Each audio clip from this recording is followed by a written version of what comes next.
두 번째로 예수님을 하나님으로 믿는 사람은요, 본문 7절 말씀이에요. 나귀와 나귀 새끼를 끌고 와서 자기들의 겉옷을 그 위에 얹음에 예수께서 그 위에 타시니 그래요. 예수를 경외하며 제자로 따르는 사람은 늘 존경을 갖고 예수를 대하는 사람입니다. 예수님이 명하신 대로 나귀 새끼를 데려왔는데 그 나귀는 아직 한 번도 사람을 태워보지 않은 나귀예요. 그리고 그 나귀는 그래서 그 등에 아무것도 없었을 거예요. 근데 지금 예수님이 그 나귀 새끼를 타고 예루살렘까지 가야 되는데 이 감람산에서 예루살렘으로 갈 때는 큰 내리막길이 있고 그 밑에서 또 올라가는 오르막길이 있어요. 그러니까 그냥 나귀 위에 타면 미끄러질 수밖에 없어요. 뭘 깔아야 돼요, 안장 같은 거를. 근데 여기서 제자들이 자기 겉옷을 올렸어요. 여러분, 겉옷은 유대인들에게 굉장히 큰 의미가 있는 거예요. 겉옷을 길에 파는 것은 왕입니다 하면서 나의 삶의 어떤 생명을 거는 듯한 행동이기도 하면서 이 나귀 등에 겉옷을 올리는 건 정말 자기가 존경하는 마음을 표현하는 거라고 얘기를 하더라고요. 그러니까 제자들이 우리 예수님을 존경합니다. 이런 경외와 이 존경의 모습으로 올려놓은 거예요.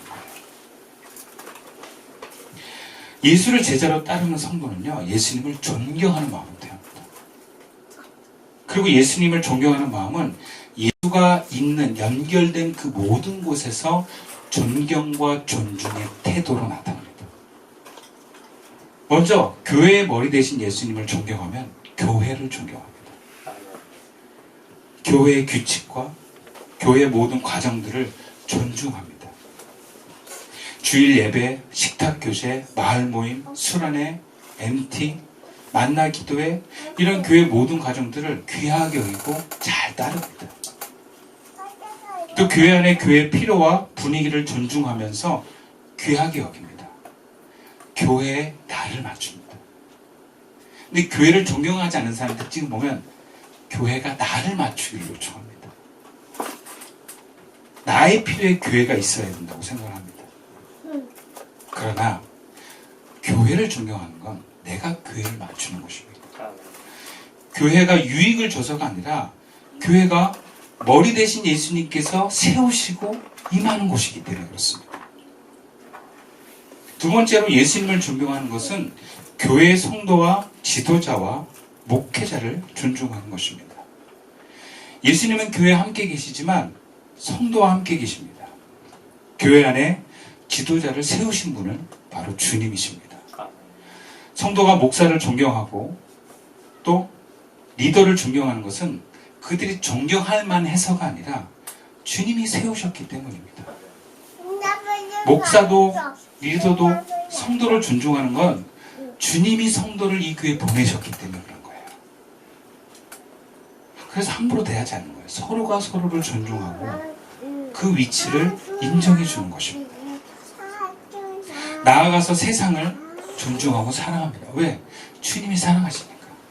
주님이 어린아이들을 사랑하기 때문에 우리는 어린아이를 함부로 대하면 안 돼요. 마태복음 19장에 보면 어린아이를 용납하고 내게 오는 것을 금하지 말라 그래요. 그래서 우리 교회는 어린아이를 용납합니다. 그리고 사랑하고 우리 일도 함께 하고 한 인격체로 존중하기 때문에 목사님 이렇게 그게 굉장히 귀한 모습이에요. 옛날에는요 그냥 애들은 가라 했어요. 애들은 가라. 어디 예배가 오는데 심지어 애들 안고 있는 엄마도 애 데리고 나가. 그러면 안 돼요. 귀하게 여겨야 돼요. 물론 애를 데리고 있는 부분도 교인들을 귀하게 여기셔야 돼요. 서로가 서로를 귀하게. 그리고 예수님은 유대인뿐만 아니라 이방인을 존중하셨고 죄인과 병든 자를 존중하셨습니다. 죄 가운데 있었지만 예수님 대제사장도 함부로 대하지 않았어요.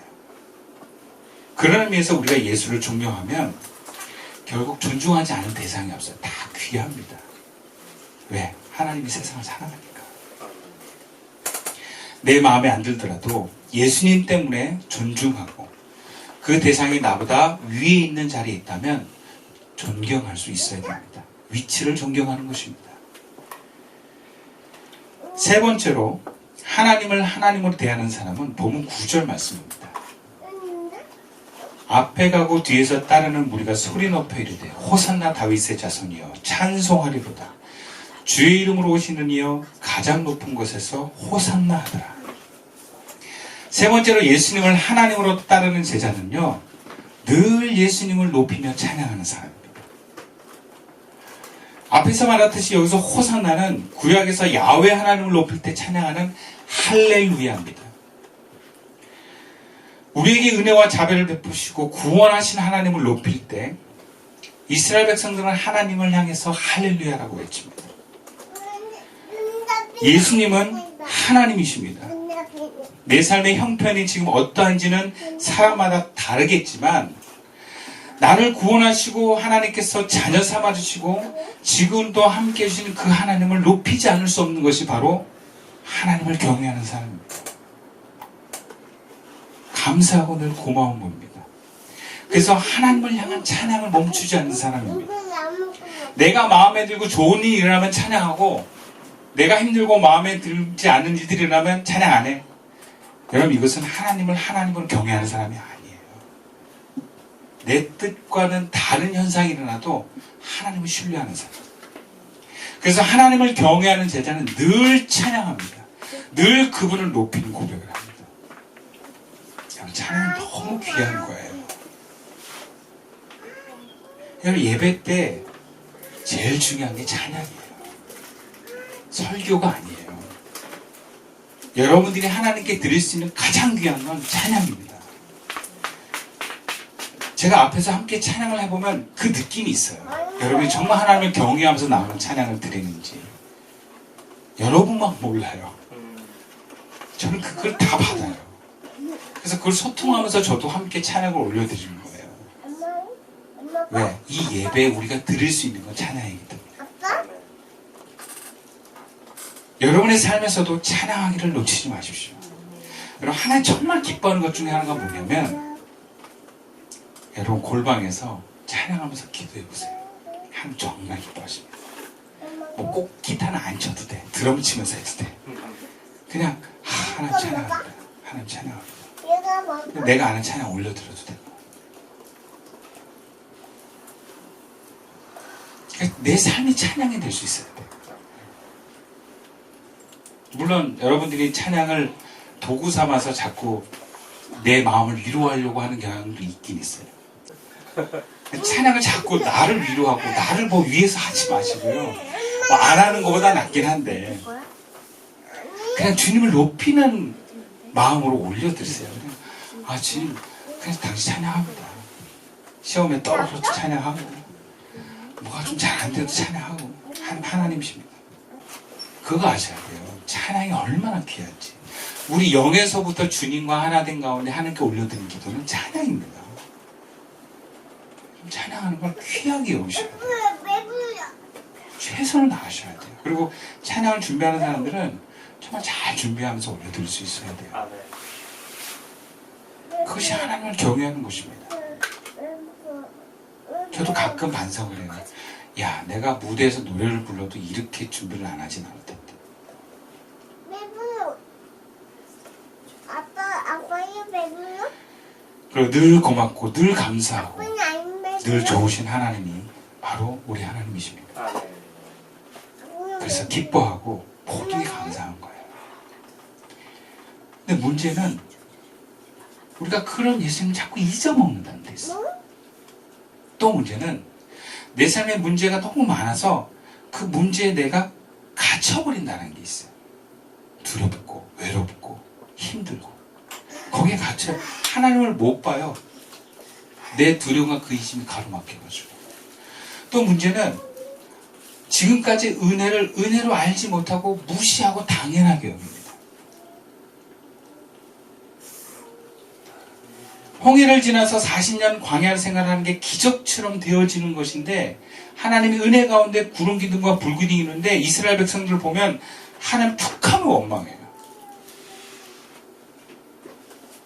제가 요즘 출애굽기 이제 한번 1도 딱 끝나고 이제 두 번째로 지금 출애굽기 보는데 와 이스라엘 야 진짜 장난 아니다. 근데 그 모습이 어떨 때 제 모습이더라고요. 야, 나도 이렇게 원망했지. 정말 막 내 삶에 나를 구원하시고 생명을 살리시고 정말 너무나 많은 은혜를 베푸셨는데, 아, 내가 답답해가지고 막 하나님 어떻게 이럴 수가 있습니까? 막 이렇게. 아, 그게 나였지.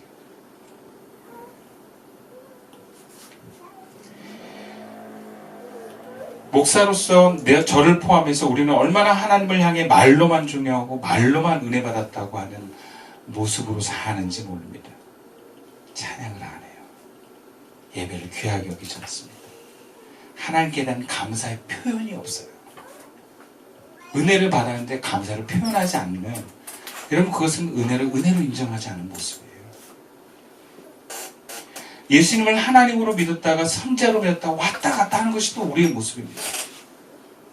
내 삶의 전 존재가 그분을 향하지 못하고 그저 내 마음의 에고와 감정에 사로잡힙니다.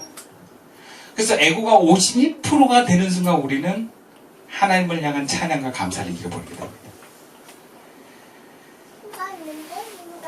예수님을 하나님으로 인정을 하는데 말로만 인정을 하고 있구나. 여러분, 그런 내 모습을 확인할 필요가 있습니다. 그리고 알아야 됩니다. 아, 나는 예수님을 사실은 하나님으로 인정하고 있지 못하구나. 여러분, 우리가 참 많은 부분을 당연하게 생각해요. 여러분, 부부도 결혼해서 부부로 살 때 어떤 착각을 하냐면 내가 사랑하고 있는 줄 알아요. 상대편을. 근데 가만 내 행동을 보면 아, 사랑하고 있지 않구나는 걸 아셔야 돼요. 사랑하고 있다고 착각을 해요.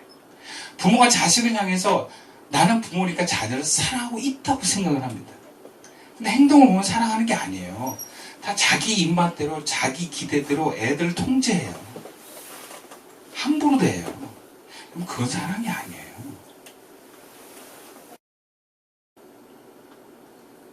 여러분, 정말 주님을 사랑하십니까?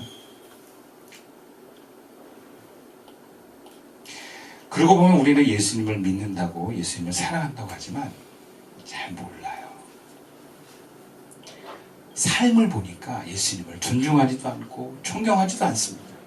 그저 예수님을 나의 필요를 위해서 필요한 존재로만 우리가 인지를 하고 제자가 아니라 무리로 살아갑니다. 그러면서 난 제자야 그래요. 난 제자야. 물론 내 안에 전부가 제자고 내 안에 전부가 무리일 수는 없습니다. 근데 그 50%에서 누가 더 1%를 찾아가느냐가 우리의 감정과 삶을 결정합니다. 그리고 뿐만 아니라 우리는 예수님을 하나님으로 믿고 경외하려고 하는데 많은 방해를 받습니다. 오늘 보면 13절 말씀이에요. 우리 함께 읽어볼까요? 시작. 그들에게 이르시되 기록된 바 내 집은 기도하는 집이라 일컬음을 받으리라 하였거늘 너희는 강도의 소굴을 만든도다 하시니라. 예수님이 왕으로 예루살렘에 입성했는데 그가 성전에서 본 곳은 기도하는 사람들이 아니라 장사하는 사람들이에요. 그리고 그 장사하는 사람들에게서 재물을 사는 사람들입니다. 그러자 예수님이 장사하는 사람들의 상과 이 성전세를 위해서 돈을 바꾸는 상, 그리고 비둘기 파는 사람들의 의자를 들러엎으시고 이렇게 말씀하십니다. 내 집은 기도하는 집이라 불릴 것이라 하였는데 너희는 그것을 강도의 소굴로 만들어버렸다. 요한복음에서는 채찍을 만들어서 양과 소를 성전에서 내쫓다라고 기록을 하고 있습니다. 성전이 하나님이 임재하는 곳으로 여기면서 하나님을 경외한다면 여러분, 성전을 강도의 소굴로 만들면 안 됩니다. 이렇게 장사한들이 와서 난장판으로 만들면 안 돼요. 폭리를 취하면 안 됩니다. 마태복음은 특히 동전 바꾸는 사람과 비둘기 파는 사람만 이야기합니다. 어떤 사람들입니까?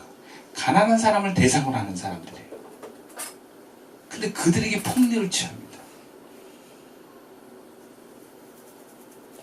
성전이 자신의 돈벌이 수단으로 여기는 대제사장들과 그와 이권이 결탁된 사람들, 그리고 그 장상들까지 도무지 그들은 하나님을 경외하는 사람으로 볼 수 없습니다. 무엇보다 이렇게 성전이 장사하는 사람들과 그들로 인해서 이득을 얻고자 하는 제사장 무리로 더럽혀져 있으면 여러분 그곳에는 하나님이 임하지 않습니다. 하나님과 만날 수가 없어요. 강도의 속으로 하나님의 인재는 허락되지 않습니다. 그곳에서 기도를 들어도 하나님이 듣지 않으십니다. 성전을 성전으로 보지 않는 것은 죄입니다. 출애굽기에 하나님께서 성막을 지고 그곳에 임재하셨다 그랬는데 제사장으로 임명한 아론의 두 아들이 하나님이 명하지 않은 불을 성막에 들이다가 바로 죽임을 당합니다. 그게 뭐 별거라고. 바로 죽임을 당합니다. 하나님을 업신여기는 것에 대해서 하나님은 뜻을 보이신 거예요. 하나님을 경외한다면 하나님의 임재가 이루어지는 성전을 강도의 소굴로, 장사꾼이 가득한 곳으로, 약자들이 피해를 당하는 곳으로 내버려두면 안 됩니다. 바꿔야 돼요. 여기서 예수님이 뒤집어 엎는 건 고치라는 거예요. 쫓아내라는 거예요. 깨끗하게 성전이 성전되도록 바꾸라는 것입니다. 우리는 교회가 강도의 소굴이 되었을 때 하나님의 임재가 떠나가는 것을 봅니다. 염려와 욕심과 유익과 이득이 가득한 그런 교회가 이용되고 분란이 일어나면 형식만 남고 하나님의 임재는 떠나버립니다. 그럼 그 하나님의 임재가 떠난 교회는 나가셔야 돼요. 그런 교회에서 의리를 지키지 마십시오. 그 교회에서는 도저히 예수님이 존경받지 못합니다. 두 번째로 우리는 가정이 강도의 소굴이 될 수 있습니다. 염려와 욕심과 각자의 이기심으로 부모와 자녀들이 가득하게 되면 하나님의 임재는 임하지 않습니다. 가정에도요, 가족 간에 서로의 에고가 부딪히고 이기심으로 상대방을 사랑하지 않으면 가정은 거룩함을 잃어버립니다. 약자를 향한 배려가 없고 분노와 강자가 기득권자가 통제하면 하나님 임재는 떠나버립니다. 그러면 그 가정에 예수님은 없습니다. 예수님을 향한 뜻과 메시지도 듣지 못합니다. 주님이 받으시는 예배도 없습니다. 그럼 그런 가정이라면 바꾸셔야 돼요. 가정을 떠날 수는 없잖아요. 세 번째로 우리 마음이 강도의 소굴이 될 수 있어요. 내 욕심과 두려움에 사로잡히고 에고로 사로잡히고 내 마음에 쓰레기가 가득합니다.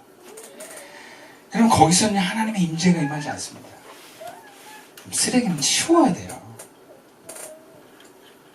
그래서 기도하는 사람은요, 자기 방을 항상 깨끗하게 하려고 하는 마음이 생겨요. 왜냐면 자기 마음을 깨끗하게 하려고 하기 때문에 보이는 쓰레기나 이런 거 보면은 막 되게 힘들어요. 불편해요. 항상 청소를 해요. 그런 거 보면 깨끗하게 하고자 하는 그 마음, 물론 이제 필요 이상으로 강박에 우리가 치우치면 안 되겠지만 우리가 마음을 비우는 사람은 주변 환경을 또 깨끗하게 하려고 하는 게 더 자연스럽다는 생각이 듭니다.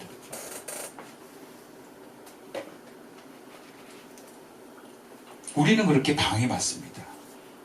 하나님을 예배하고 경외하는 장소에서 하나님을 만나지 못하도록 방해를 받고, 가정에서 하나님을 만나기를 원하는데 가정에서 하나님을 못 만나는 그런 방해가 일어나고, 우리 마음에서 주님을 하나님으로 경험하고 싶은데 여러 가지 분주한 마음들과 또 여러 가지 더러운 것들이 우리를 하나님의 임재를 방해합니다.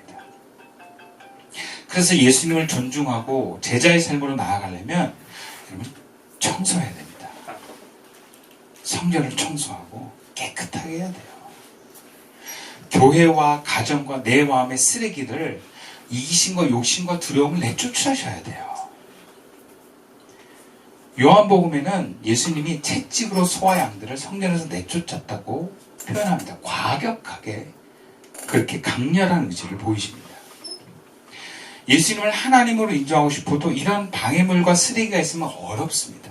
청소하는 거예요. 그래서 청소가 중요합니다. 마음과 주변과 교회의 청소가 중요합니다. 마음의 쓰레기를 치우고 가정 안의 쓰레기를 치워내는 것입니다. 교회 안에 불의한 것들을 치워내는 것입니다. 하나님과 연결되는데 방해하는 것들, 기도하는데 방해되는 것들을 다 제거하는 거예요. 그래서 기도의 여러 가지 방법 중에 하나가 조용히 묵상하면서 이렇게 쓰레기를 치우는 기도도 있어요. 향신 기도를 통해서 분심도 흘려보내고 여러 가지 복잡한 마음을 다 치우는 기도를 묵상하면서 하는 기도 방법이 있어요. 마음을 치우는 거예요. 교회도 마찬가지예요. 교회가 더욱 하나님의 임재가 필요하다면 어떻게 하면 우리 교회가 더 온전해질 수 있을까? 뭐 우리가 여기에 물건을 함부로 옮길 수는 없겠지만 어떤 내용적인 측면이 아니라 여러 가지 방법적인 면에서 이번에 예배 형식을 어떻게 바꿀까? 뭐 예배에 필요한 것들을 어떻게 더 잘해서 하나님께 더 다가갈 수 있는 예배가 될까? 이런 걸 계속 고민해 나가는 거예요. 우리는 예수님을 하나님으로 믿지만 하나님을 잘 모릅니다. 모르면 겸손하게 배우십시오. 먼저 잘 모른다는 것을 인정하고 교회와 주변으로부터 도움을 받으십시오. 이런 목사도요, 자기가 다 아는 순간 나락으로 갑니다. 그래서 바울도 그런 얘기를 해요. 선줄로 아는 자들아 넘어질까 조심해.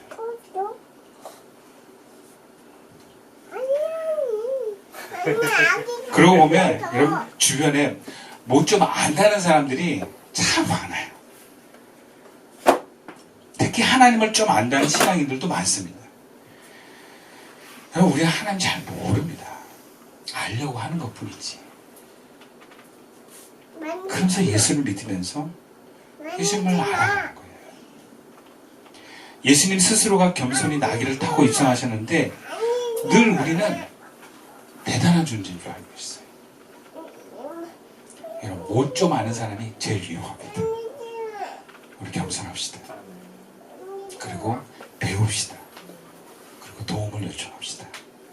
주님께서 도와주시고 알게 하실 것입니다.